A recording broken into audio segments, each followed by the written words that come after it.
이르니라. 아멘, 아멘. 너의 목숨은 그의 목숨을 대신하고 너의 백성은 그의 백성을 대신하리라.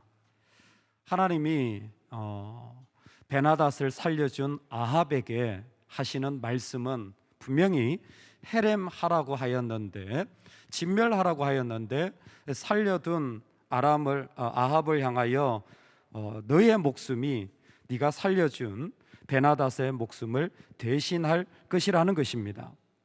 순간적입니다. 그리고 찰나적입니다. 그리고 때로는 나도 모르는 사이에 어느덧 그렇게 되어버린 경우들이 있습니다. 어떤 일들입니까? 우리가 하나님보다 앞서거나 때로는 내 안에 나의 급한 것들이 먼저 나오기 시작할 때입니다. 아침마다 이렇게 아이를 깨워서 이렇게 학교에 보내고 또 준비시키는데 처음에 좀 그래야 되는 상황이 되어서 마음의 결단을 했습니다. 나는 여느 부모와 달리 아침에 우리 딸과 함께 아주 기분 좋게 깨우리라. 아침에 아주 기분 좋게 깨우리라. 그리고는 나름대로 고민을 하다가 아침에 가면 아이가 아직 자고 있죠. 새벽 기도를 마치고 뭐 좀 일 좀 하고 가면, 그러면 방에 들어가서 뽀뽀 세례를 해주기 시작하는 거예요. 사랑하는 딸, 좋은 아침. 뽀뽀뽀뽀뽀뽀뽀뽀뽀뽀뽀뽀뽀뽀. 그러면 애가 귀찮아합니다. 여자 마음은 이해할 수가 없어요. 귀찮아합니다. 그래서 조금 있다가 이제 조금 잠이 깼으려나 하면 또 다시 들어가서 뽀뽀를 해줘요. 좋은 아침이야. 그러면 살며시 눈을 뜨고 또 이제 안 일어나죠, 아이가 아침에. 그러다가 시간이 되면 불을 켜고 다시 한 번 더 안아줍니다. 그러면 아주 기분 좋게 밥 먹으러 나오더라고요.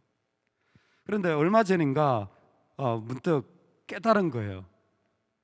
이수야, 밥 안 먹으면 머리 안 묶어준다.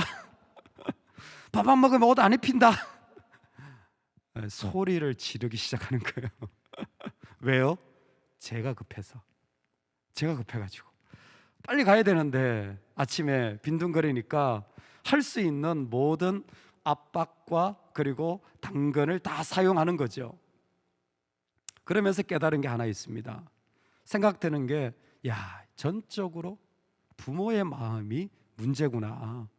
정말 어떤 마음으로 대하느냐, 그게 아이를 하나 대하는데도 이렇게 대할 수도 있고 저렇게 대할 수도 있고, 그 아이의 입장에서 생각해 보면 자다가 홍두깨 아니겠습니까? 언제는 막 소리를 지르고 언제는 또 뽀뽀를 해주고, 이 양반이 도대체 뭐야, 그럴 수 있지 않겠어요? 여러분, 어디에 마음이 급하십니까? 나에게 급하십니까? 아니면 하나님께 급하십니까? 잘 구별하셔야 돼요. 나에게 급하십니까? 항상 나의 생각이 많으십니까? 아니면 두려운 마음으로 하나님의 생각은 뭘까 생각해 보고 계십니까? 전쟁에 이긴 아합, 아마 우리 인생에 우리 정도 되어지는 중년 이상의 승리를 거머쥔 사람이에요. 즉 뭐든지 내가 하면 할 수 있는 사람이에요. 왕이니까 더 말할 것도 없죠. 아무리 10만 대군이 왔지만 13만 명을 이긴 아합은 얼마든지 이제는 내가 원하는 대로 말할 수 있는 겁니다. 그러니까 뭐예요? 내가 먼저 나온 거예요. 의기양양해서 그것이 하나님의 은혜인 것을 인간은 너무 쉽게 잃어버리는 거예요. 하나님이 주신 것이라는 사실을 너무 쉽게 잊어버린 거예요. 그곳에서 건져주셨다라는 사실을 우리는 까맣게 잊어버려요. 저와 여러분은 어떤 자리에 있더라도 하나님의 은혜를 기억하시길 소망합니다. 하나님이 주신 것임을 고백할 수 있기를 소망합니다. 달란트든 물질이든 시간이든 건강이든 여유든 그 하나님이 주신 거예요. 금방 내 것이라고 생각하자 그 베나닷을 다마스쿠스로 다메섹으로 그냥 다시 돌려보내는 거예요. 완전히 하나님의 의도와는 다른 그림이 그려지고 있습니다. 그때 하나님이 성경에 예레미야도 그렇지만 이 선지자들이요, 이게 그야말로 스트리트 티어터, 거리 극장을 선지자를 통해서 시청과 교육을 하는 거예요. 한 선지자 동네에 선지자 한 사람에게 하나님이 감동을, 무명이에요, 누군지도 몰라요, 감동을 해가지고 다른 선지자에게 말하는 거예요. 야, 내 뺨을 때려라.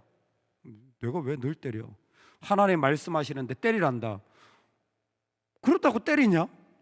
황당하잖아요. 갑자기 왜 뺨을 때려?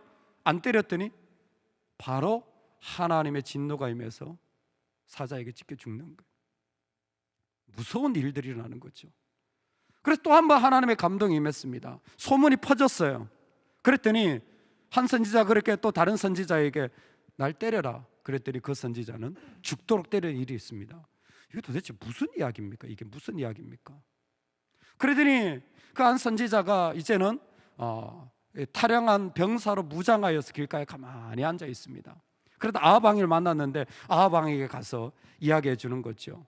왕이요, 사실은 내가 한 군인이 나한테 포로를 맡겼는데 그 포로를 잃어버렸습니다. 그랬더니 그 군인이 나한테 말하기를 네가 포로를 잃어버렸으니까 포로의 값을 내라는. 그런데 그 값이 뭐냐면 네가 죽든지 아니면 한 달란트를 은을 내라는 거예요.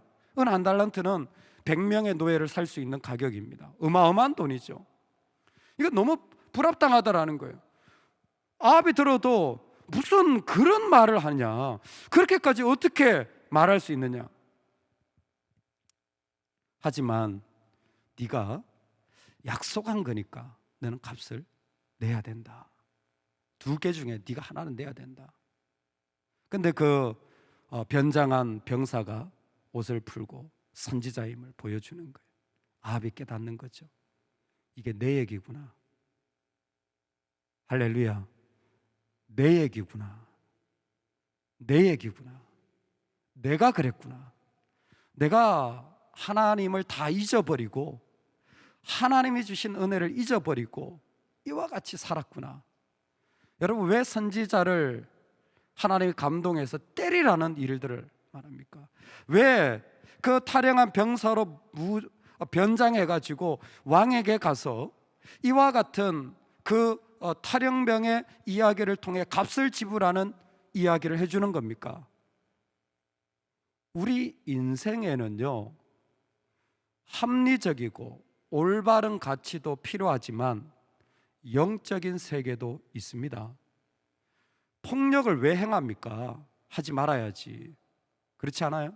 폭력은 어떤 상황도 용납될 수 없습니다. 언어 폭력도 마찬가지예요. 그건 절대로 옳지 않은 행동입니다.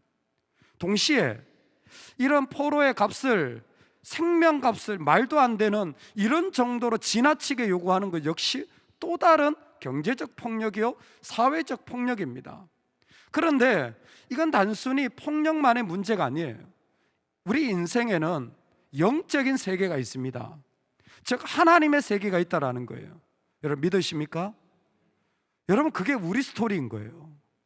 그냥 보기에 합리적이고 보기에 맞는 대로 행동하는 게 아니에요. 그래서 우리는 모든 일에 사실은 답이 없어요. 모든 일에 대안이 없습니다. 왜? 모든 일들 속에 하나님이 계시기 때문이에요. 모든 일을 하나님이 이끌고 가시기 때문입니다. 모든 일을 하나님이 다스리고 계시는 거예요. 히브리서가 아주 좋은 설명을 해주고 계십니다. 듣는 자가 믿음을 하합지 아니함이라. 그러므로 저희가 내 안식에 들어오지 못하리라.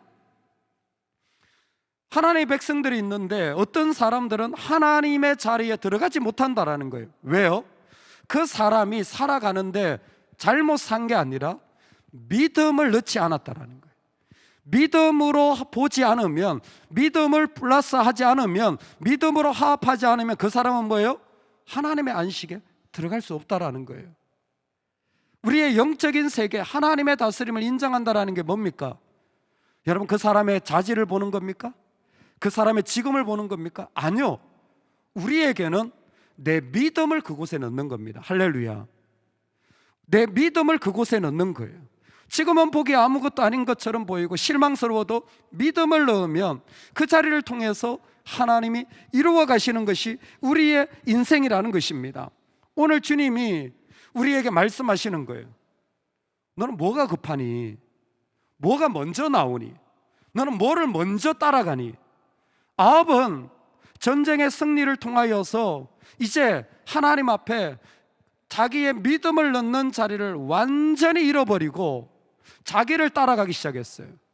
여러분, 그 결말은 나봇의 포도원입니다. 하나님을 빼고 믿음을 빼고 아무리 좋은 말 하잖아요, 더 악해질 것입니다.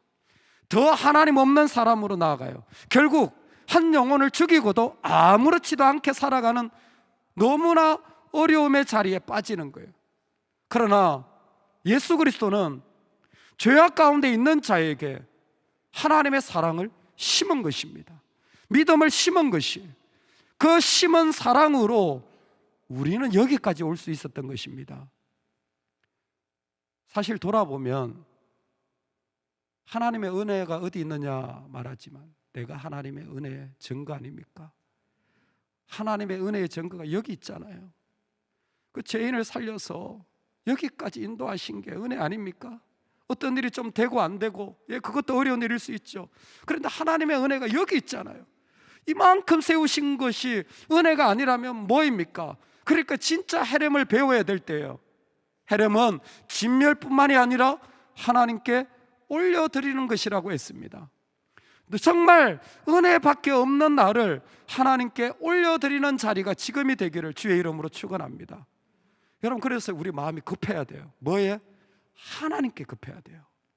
내가 하나님께 올려드릴 자리, 내가 하나님께 드려야 할 삶의 자리가 내 눈에 급하게 보일 수 있기를 기도하시기 바랍니다. 언제? 내가 조금 뭔가 더 할 수 있을 때, 내가 뭔가 좀 여유가 있을 때, 전쟁에 승리할 때, 여러분 오히려 그때가 더 하나님께 나를 전적으로 드려야 할 시간인 것을 오늘 우리에게 도전해 주시는 것 같습니다. 우리 삶의 자리가 하나님이 주셔서 이만큼 은혜로 왔다면 지금이야말로 하나님께 더 급해야 될 때예요.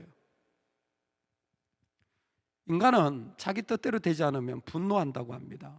화의 근본적인 원인은 자기 생각대로 안 된 거예요. 그러니까 내 삶에 화가 나고 짜증이 나는 이유는 분명한 겁니다. 영적으로 보면 불신앙이에요. 믿음이 없기 때문이에요. 그것에 하나님이 급하지 않아요. 그것은 전부 내가 급한 이야기예요. 그런데 바꾸어서 내 삶에 하나님으로 분노해 본 적이 있는가? 하나님이 급하신 것을 내가 따라가지 못하여서, 하나님이 급하신 것을 내가 살아가지 못하여서 아파한 적이 있는가? 오늘 저와 여러분의 삶의 자리에 너의 목숨을 그 사람의 목숨으로 대신하였다라는 이 말씀이 우리에게는 이미 이루어졌습니다. 내가 받을 목숨의 죄의 값을 예수님으로 대신하셨잖아요. 그렇다면 이젠 예수님이 나에게 더 급하신 분이 되기를 소망합니다. 예수님, 그분이 가장 나에게서 먼저 고백되어지는 은혜가 있기를 원합니다. 어떤 상황이라도 그분이 나에게서 가장 먼저 선포되어져서 내 삶의 입술에서, 결정에서, 자리에서 그분의 은혜가 먼저 달려가는 축복이 있기를 간절히 축원합니다. 아멘, 아멘.